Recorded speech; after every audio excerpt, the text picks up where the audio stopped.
Hey there everyone, this is Abhishek back again with another tutorial of Arduino programming series। और आज की video पर हम बात करेंगे स्विच स्टेटमेंट की।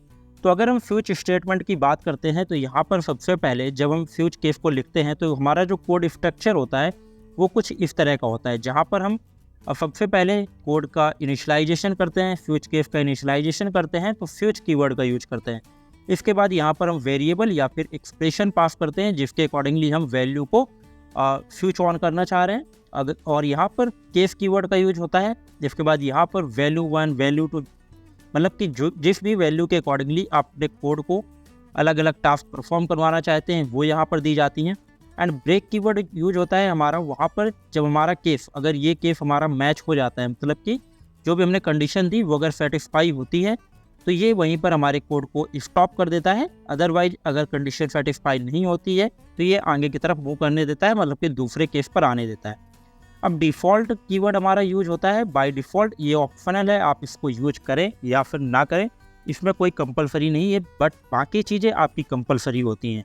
अब डिफ़ॉल्ट कीवर्ड यूज करना एक बेस्ट प्रैक्टिस है कि अगर किसी भी तरह की कोई भी एरर आती है या फिर आप बाय डिफ़ॉल्ट कुछ ऐड करना चाहते हैं अपने कोड पर तो यहाँ पर आप उसको कर सकते हैं। तो ये तो बात हुई हमारे स्विच स्टेटमेंट की। और स्विच स्टेटमेंट का हम यूज इस वजह से भी कर सकते हैं कि जहाँ पर हम किसी वेरिएबल या फिर एक्सप्रेशन से अलग अलग वैल्यूज़ को रीड कर रहे हैं और उस वेरिएबल या एक्सप्रेशन की अलग अलग वैल्यूज़ के थ्रू हम अलग अलग टास्क परफॉर्म करवाना चाहते हैं। सपोज करिए कि हम किसी पोटेंशियोमीटर से वैल्यू को रीड कर रहे हैं, अगर उसकी वैल्यू 100 होती है तो हम कोई टास्क परफॉर्म करवाना चाहते हैं, 200 होती है तो अलग टास्क करवाना चाहते हैं, 500 होती है तो अलग टास्क परफॉर्म करवाना चाहते हैं। तो इस तरीके से अलग अलग टास्क के लिए हम स्विच केस का यूज कर सकते हैं, जहाँ पर मल्टीपल टास्क हम परफॉर्म करवा सकते हैं एक ही केस के अंदर। अब यहाँ पर हमको अलग अलग कंडीशंस अप्लाई नहीं करनी पड़ती हैं, यहाँ पर केस वाइज करना पड़ता है और ये हमारा बेसिक स्ट्रक्चर होता है। चलिए अब हम स्विच केस का यूज करते हुए एक प्रैक्टिकल एग्जाम्पल भी कर लेते हैं, जहाँ पर हम यूज करेंगे पोटेंशियोमीटर का। अब बेसिकली मैंने यहाँ पर कोड इसका कर रखा है। सो अगर हम बात करते हैं पोटेंशियोमीटर की तो पोटेंशियोमीटर पर बेसिकली 3 पिन होते हैं। The first pin is VCC and medium pin जो होता है वो हमारा आउटपुट पिन होता है, जिसको हम अपने आर्डिनो बोर्ड के आउटपुट पिन के साथ में या फिर PWM पिन के साथ में अटैच करेंगे। एंड जो थर्ड पिन होता है वो ग्राउंड पिन होता है।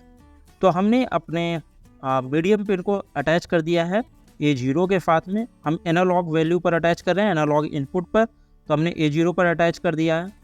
एक LED ली है हमने जो कि ब्लू कलर की मैंने ली है, आप किसी भी कलर की ले सकते हैं, जिसको हमने पिन नंबर 9 पर अटैच कर दिया है।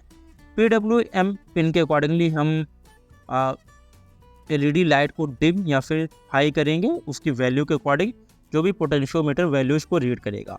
इसके बाद यहाँ पर हमने 2 वेरिएबल लिए, पॉट वैल्यू 0 रखी, ब्राइटनेस 0 रखी, और जैसे जैसे ये वैल्यू चेंज होंगी यहाँ पर हमने मैपिंग की हुई है, जैसे जैसे चेंज होंगी वैसे वैसे हमारी लाइट डिम या फिर हाई होगी।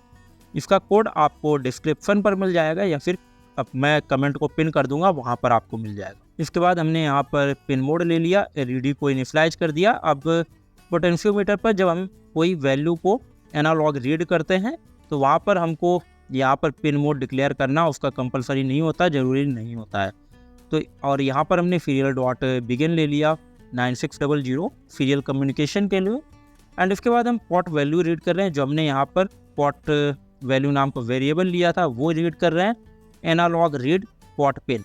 तो पॉट पिन हमने जो पोटेंशियोमीटर का पिन दिया A0 उसको हम रीड कर रहे हैं एनालॉग रीड फंक्शन का यूज करते हुए, और जो भी वैल्यू उससे रीड करेंगे वो पॉट वैल्यू नाम के वेरिएबल पर स्टोर हो जाएगी।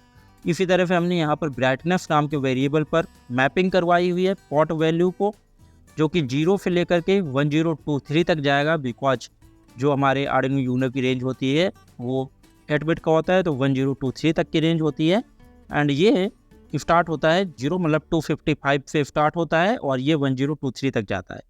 तो इसको हमने यहाँ पर मैपिंग किया हुआ है मैप फंक्शन का यूज करते हुए। एंड देन हमने यहाँ पर स्विच केस के अंदर पॉट वैल्यू ली, जो भी वैल्यू हम एनालॉग रीड कर रहे हैं पोटेंशियोमीटर से वो वैल्यू ली, और इसको हमने 341 से डिवाइड किया। अब 341 से हमने इस वजह से डिवाइड कर दिया कि ये 3 पार्ट्स पर वैल्यू आ जाएंगी। अगर आप 1023 को डिवाइड बाई 3 करेंगे तो 341 आएगा। तो हमने उस पर किया कि हम 3 केस करेंगे, 0 और 1 और 2। अब यहाँ पर केस 0 जब होगा तो LED पिन ब्राइटनेस हमने यहाँ पर पास किया, तो मतलब कि एलईडी पे ना यहाँ पर हम हाई लो भी कर सकते थे। तो हाई का मतलब वो फिर प्रॉपरली हाई हो जाता, लो का मतलब प्रॉपरली लो हो जाती, बंद हो जाती। तो हमने ब्राइटनेस के अकॉर्डिंग जैसे जैसे यहाँ पर पॉट वैल्यू चेंज होंगी, जो वैल्यू आएगी उसके अकॉर्डिंगली हमारी एलईडी ऑन होगी और उसी ब्राइटनेस के साथ में ऑन होगी। फिर यहाँ पर हमने सीरियल डॉट प्रिंटरलन पर लो ब्राइटनेस, केफ 1 पर ऐसे ही हमने ब्राइटनेस किया है, जो कि रेंज हमारी 341 टू 632 है। और यहाँ पर फिर हमने 633 टू 1023 तक किया हुआ है। तो इसके अकॉर्डिंगली हमने 3 मोड्स पर ब्राइटनेस को रखा हुआ है। और इसके बाद यहाँ पर हमने डिफ़ॉल्ट मोड दे दिया, this would never happen but just in case, अगर ये कभी हैपन होता है तो एरर हमने दे दी potentiometer value out of range. तो ये चीज़ हमने यहाँ पर कर दी और डिले 100 का दे दिया। तो ये कोड आपको बेसिकली डिस्क्रिप्शन पर मिल जाएगा या फिर मैं पिन आउट कर दूंगा। अब कोड को मैं यहाँ पर अपलोड कर देता हूँ। तो कोड को मैं अपलोड कर देता हूँ यहाँ पर, और कोड हमारा कंपाइल हो रहा है। और इसके बाद जैसे ही अपलोड होता है तो मैं आपको दिखाता हूँ कि ये कैसे काम करता है। हमारा जो अपलोडिंग का प्रोसेस था वो डन हो चुका है बेसिकली। और इसके बाद अगर हम सीरियल मॉनिटर को ओपन करते हैं तो सीरियल मॉनिटर को मैंने यहाँ पर ओपन कर लिया है और अभी आ रहा है error potentiometer value out of range. तो अब हम क्या करते हैं, सबसे पहले मैं कैमरा ऑन करता हूँ so that you can see कि क्या हो रहा है। तो मैंने यहाँ पर अपने मोबाइल फ़ोन का कैमरा ऑन कर रखा है एंड नाउ अगर मैं इसको टर्न करता हूँ तो आप देखेंगे कि अभी हाई ब्राइटनेस है, क्योंकि बिल्कुल लास्ट पर मेरा था जो कि हायर रेंज थी। तो वो अभी बता रहा था एरर कि यहाँ पर अगर ज़्यादा हायर रेंज होती है तो potentiometer value out of range आएगा। अब जैसे जैसे मैं इसको मूवमेंट कर रहा हूँ तो आप देखेंगे कि मीडियम ब्राइटनेस हो चुकी है और यहाँ पर भी मीडियम ब्राइटनेस लिख करके आ रहा है।